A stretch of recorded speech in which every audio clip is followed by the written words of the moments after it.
ल अब फाइनल्ली चाहिँ हाम्रो चाहिँ 1 महिना भयो साइटाहरू होइन। अब 1 महिनामा चाहिँ कस्तो कस्तो दुःखहरू भयो क्या एक्सपिरियन्स चाहिँ सेयर गरौँ न त भनेर आज यो भिडियो बनाउँदैछु होइन। रोमानियामा चाहिँ 1 महिना चाहिँ गयो तर धेरै लामो समय जस्तो लाग्यो जस्तो भयो कि किनकि ठाउँ पनि नयाँ, भाषा पनि नयाँ। अब म घरबाट हामी चाहिँ उता नेपालबाट आउँदाखेरि चाहिँ अब इङ्ग्लिसै चल्छ होला युरोप हो भन्ने हिसाबले चाहिँ आइरहेको थियौँ होइन। तर चाहिँ एकदम नसोचेको हो कि इङ्ग्लिस त यहाँ त त्यही 4-5% मात्रै बोल्छ होला क्या नि त एकदम राइट कुरा क्या। नत्र यहाँ इङ्ग्लिसै चल्दो रहेछ कि यहीँको रोमानियन भाषा कि। जो आउनुहुन्छ अब जो आउनेवाला छ नि त होइन रोमानिया, त्यो चाहिँ बेसिक ल्याङ्ग्वेज चाहिँ उहीँ सिकेर आउनु पर्दो रहेछ क्या रोमानियाको। बेसिक चाहिँ हल्का कि बहुत गाह्रो लाग्थ्यो यार। अरे यास नो पनि नभन्ने पनि यार त्यस्तोसम्म इङ्ग्लिस बोल्दै नभल्ने कि पुरै टोटल्ली यहीँको भाषा चल्ने। 4-5%ले बोल्छ कोही कोहीले, नत्र बोल्दैन। अनि भाषा चाहिँ अलिकति बेसिक ल्याङ्ग्वेज चाहिँ हुँ सिकेर आउनु पर्दो रहेछ क्या अब आउनेले चाहिँ। अनि किनकि मैले भोगेर त अनि मैले अब भिडियो बनाइरहेको छु होइन। अब आउनेलाई त्यस्तो नहोस्।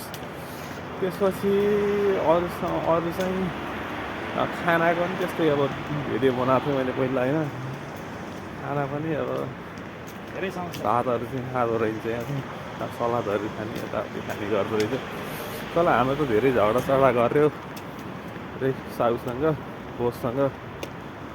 चाहिँ अहिले चाहिँ दिइरहेको छ खानालाई, दिएको खाना नि सकिसक्यो, फेरि फिटिङ गर्ने होला।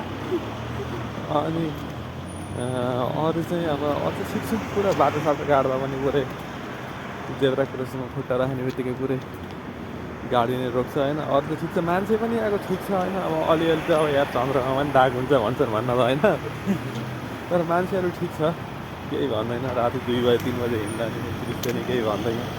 मान्छेहरू पनि ठिक छ, हेल्पफुल छ मान्छेहरू पनि यहाँको, त्यस्तो समस्या चाहिँ छैन। ठाउँ पनि राम्रै छ, चिसो बढी छ। अब यो मौसममा आउनुले चाहिँ चिसो कपडा चाहिँ बढी लिएर आउनु पऱ्यो होइन।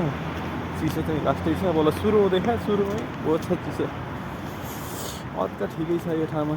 अरू केही छ र चाहिँ 1 महिनामा हामीले भोगेका धेरै चिजहरू छ भन्नलाई त, तर भनेर साथ दिनै हुँदैन। फेरि अपडेट गर्दै गरौँला।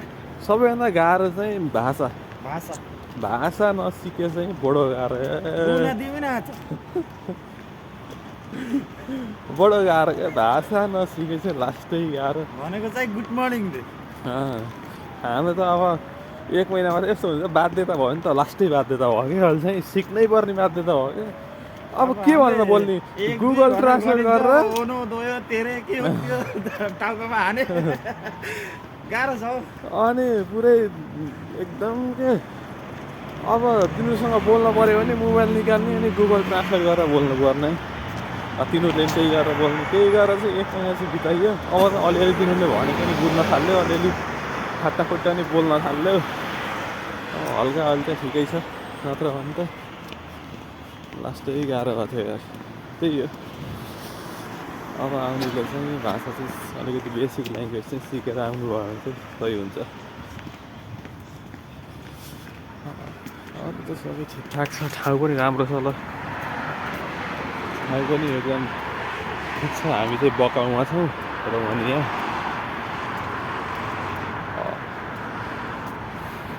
यही हो है त।